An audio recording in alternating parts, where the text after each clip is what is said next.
Seorang mantan narapidana Lapas Kesambi Cirebon, Ahmad Budi Permadi, mengaku mendapatkan curhatan 7 terpidana kasus pembunuhan Vina dan Eki saat berada di lapas yang sama. Ketujuh terpidana menyebut dipaksa mengaku sebagai pembunuh Vina dan Eki.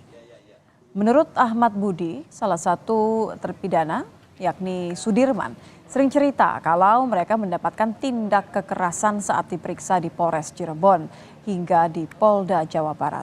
Ketujuh terpidana menyatakan saat itu mereka tidak ada pilihan untuk membantah kasus pembunuhan Vina dan Eki yang terjadi 8 tahun lalu.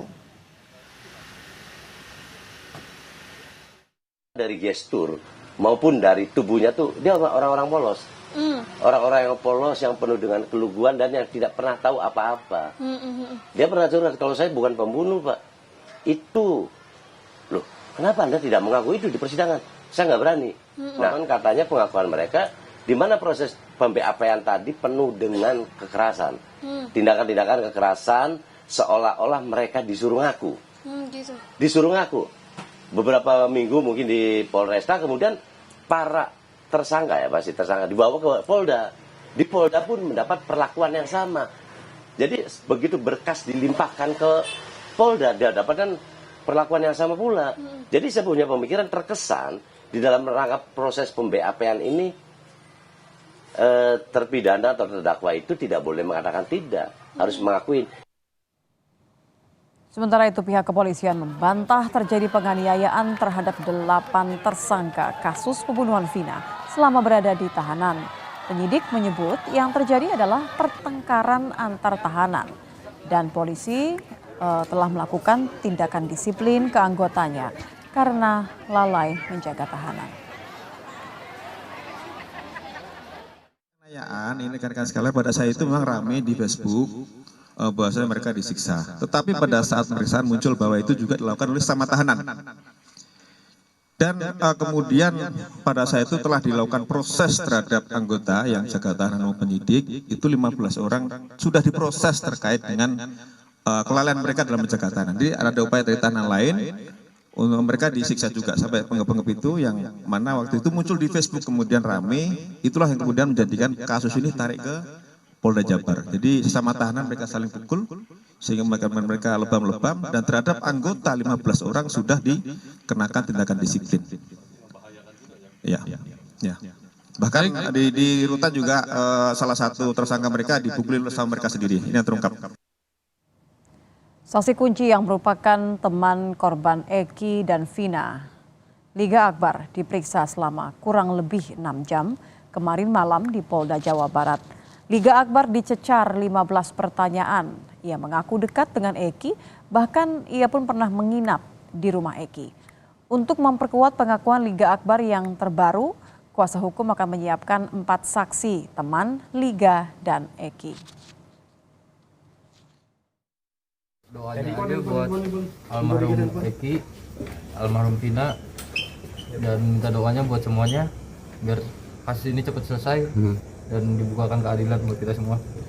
Tiga sebenarnya dengan almarhum sedekat apa sih, bisa diceritakan sedikit aja? Pas udah kayak adik kan dulu, kayak saudara. Bapak dan mamanya juga udah tahu saya. Pernah curhat nggak? Masalah curhat ya agak tertutup. Tertutup. Ya. Baik soal asmara atau geng motor itu pernah curhat nggak? Asmara dan geng motor, saya kurang mendalami juga dan tidak tahu juga. Dia lebih dekat ke Eki atau ke Vina? Ke Eki. Pernah nginep bareng sama Eki? Ya, di rumah. Di rumah Eki. Rumahnya Eki. Ya saudara, kini muncul sosok baru yakni Ahmad Budi Permadi, mantan napi Lapas Kesambi Cirebon yang mengaku dicurhati 7 napi kasus pembunuhan Vina dan Eki. Lalu apa saja isi curhatan mereka kepada Budi? Sudah bersama kami Mas Budi, selamat malam. Selamat malam. Malam Mas Budi. Malam, Mbak. Mas Budi, boleh diceritakan kepada Nitya malam, Mbak. bagaimana perkenalan Iya, Anda dengan ketujuh napi kasus pembunuhan Vina Eki? Sejak kapan? Ya, karena saya ketemu mereka itu di mana ketemunya di dalam Lapas 1 Kesambi Cirebon.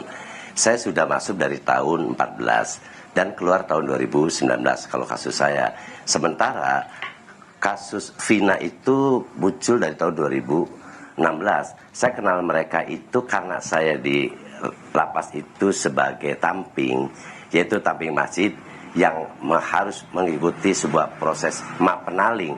Maka ada napi baru pasti ketemu dengan saya. Napi itu mengikuti mapenaling yang memang sudah program dari lapas tadi. Sekali waktu, sehari 2 hari memang udah biasa, akan tetapi saya bilang, Anda dari mana? Dari Cirebon. Berarti sama-sama dari kota Cirebon.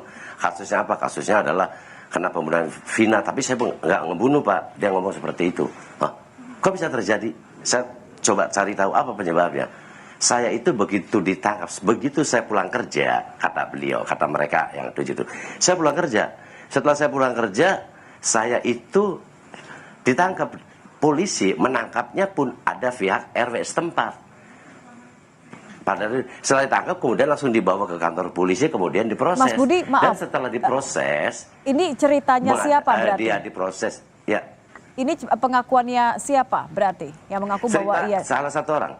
Salah satu orang. Pengakuan daripada ke 7 orang tadi.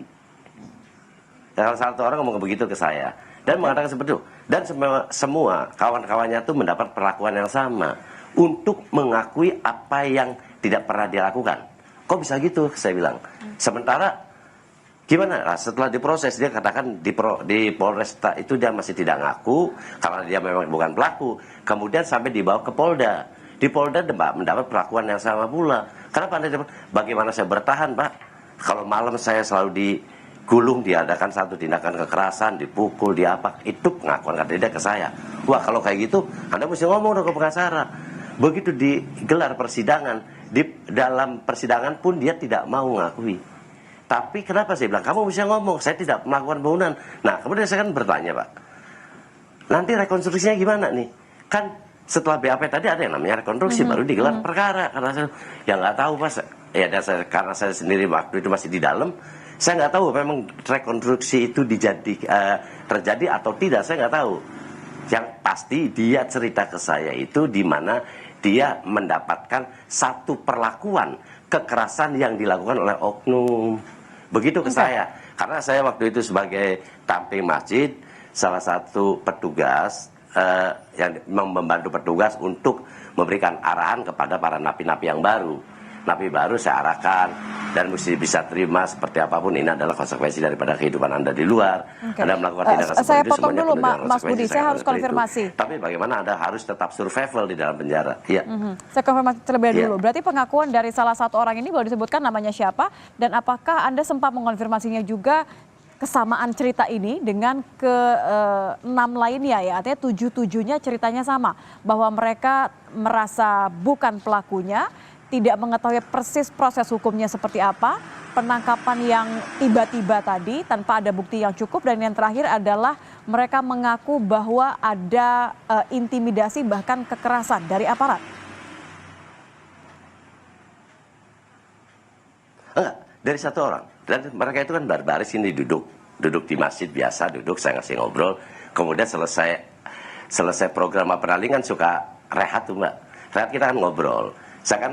Terkadang saya suka iseng menanya kenapa kasus kamu bisa ada di dalam. Nah, dia ceritakan hal seperti itu. Yang membuat saya tanda tanya itu, Anda bukan pelaku. Kenapa waktu proses persidangan, kenapa Anda, Man, saya panggil Man aja, nggak tahu namanya Sudirman. Nggak tahu, saya sendiri nama satu-satunya kan lupa nih, Mbak. Ya. Oh, kenapa? Ya, saya mau ngomong nggak ngaku kayak gimana? Ini kan di mana? Pengacara kamu gimana? Ya, seperti ini aja. Jadi nampak sekali dari muka mereka itu bahwasanya keikhlasan, bukan ikhlasan apa, kepasrahan yang nampak sekali gitu loh. Dia kayaknya udah pasrah banget. Memang keputusannya seperti ini, kayak gimana lagi, Pak aja. Sudah ada di dalam tuh seperti itu ngomong ke saya tuh. Tapi terus terang aja dia ngomong ke saya itu dengan sedih dan amarah yang keluar dari mereka itu, bahwasanya selama proses pem-BAP-an tadi dia diperlakukan hal yang tidak pantas dan tidak wajar, selalu mendapatkan sebuah bentuk-bentuk kekerasan yang dialami. Ini bentuk kekerasannya dari aparat saja atau juga dari sesama penghuni lapas atau ada pihak-pihak lain yang kemudian membuat mereka merasa terancam? Oh enggak. Dia katakan dari oknum. Dia masih dari oknum. Kan kalau ada tahanan masuk ke dalam penjara kan nunggu BAP tuh, dalam proses BAP tadi. Belum masuk ke ini. Tapi kalau masuk dan kenal sama saya sih semua udah bersih masuk ke lapas. Masuk ke lapas kan udah matang, udah dapat putusan. Dan yang kasihan lagi mereka semua masih muda-muda. Ada beberapa orang yang memang tampangnya culun kayak gitu, ada. Kayaknya dia udah pasrah aja, udah keputusannya seperti ini. Saya mau ngomong apa lagi, ngomong kemana lagi, Pak? Saya udah di penjara menjalankan hukuman atas putusan yang diketuk oleh pengadilan. Yang mereka tidak merasa bahwa mereka adalah pelakunya ya. Juga. Mas Budi, apakah mereka sempat bercerita mengenai siapa sebenarnya pelaku utamanya dan apa hubungannya dengan mereka? Oh enggak. Aku pun tidak menceritakan dan tidak menanyakan hal itu. Tapi yang saya dengarkan adalah keluh kesah dia, kerasa sakit dia di mana proses sampai dapat putusan tadi. Enggak, saya nggak nanya kamu kenal nggak apa. Saya sendiri kan masih nggak tahu Mbak. Vina apa, geng motor apa gitu loh. Karena saya kenalnya dan ketemunya dia itu di dalam. Nah, makanya saya katakan ya sudah, kalau Anda sekarang sama-sama kayak saya, nasib kamu sama. Kamu adalah nabi, saya juga nabi. Kamu sedang menjalankan hukuman, begitu juga saya. Udahlah sekarang mah, bagaimana caranya Anda mesti survival di sini, dekat-dekat dengan Allah lah. Banyak istighfar. Paling saya hanya mengatakan hal-hal seperti itu aja Mbak. Mas Budi kan sempat mengatakan ya kepada Sudirman ini dan juga kepada ke-6 lainnya bahwa kalau memang ada merasa ketidakadilan, sudah ngomong belum ke kuasa hukum, ke pengacara? Ini sudah dilakukan belum ya sama mereka? Bicara ke pengacara masing-masing. Saya pernah ngomong seperti itu. Saya pernah ngomong seperti itu, akan tetapi saya sendiri belum pernah lihat nih ada ngebesuk pengacara atau apa, sama sekali tidak ada. Dia pikir mungkin sudah jadikan keputusan seperti ini, sudah tidak ada celah lagi untuk pembelaan diri dia, udah diputuskan, udah ini keras, tinggal dia menjalankan masa tahanan saja, pikir dia dan pikir saya seperti itu. Karena saya nggak ngelihat, dan bahkan di antara mereka pun ada yang jarang dibesuk Mbak. Oke. Setelah Mas Budi tahun 2019 berarti keluar lapas, apakah sempat bertemu lagi dengan, mungkin kan sudah terpikir ya bahwa oh ini ternyata kasusnya begitu, apalagi akhir ini kan sudah mulai semakin banyak menjadi sorotan. Mas Budi sempat nggak bertemu dengan keluarga Vina, keluarga Eki, atau mungkin malah keluarga dari ke-7 orang ini yang bercerita kepada Mas Budi? Saya tidak pernah ketemu dan memang saya nggak kenal mereka Mbak. Yang saya temuin adalah kawan saya juga sama napi di dalam. Dia sama dengan saya tamping masjid, karena dia itu adalah orang Kuningan dan dia sangat akrab sekali dengan Sudirman tadi. Saya menanyakan itu, Ded, sekarang kan kasus ini ramai nih, nasib yang Sudirman gimana? Saya kan menanyakan seperti itu. Terus jawab Dedi, semua ke-7 narapidana kasus Vina itu sudah diangkut, sudah tidak ada lagi di lapas 1 Kesambi. Di mana? Di Polda. Hah? Di Polda. Saya kan sudah tanda tanya kenapa mesti di Polda. Nah itu pengakuan Dedi. Dedi pun sama, mantan napi kayak saya, dan dia adalah orang yang paling dekat dengan Sudirman tadi. Makan dikasih, ya pokoknya sedikit diperhatian lah. Karena begitu saya keluar, dia sendiri kan sama tamping masjid, dan Sudirman itu ngegabungnya sama kami para tamping masjid. Satu sisi dia mungkin nyari pelindung, kedua mungkin dia berbanyak istighfar, dan dia lebih mendekatkan diri kepada Allah. Ya, karena artinya sangat muda ya. menerima nasib seperti itulah. Memang kenyataannya kayak gitu Mbak. Baik, terima kasih. Terima kasih Mas Budi sudah bergabung bersama kami di Kompas Malam. Sehat-sehat, selamat malam Mas Budi. Iya, makasih.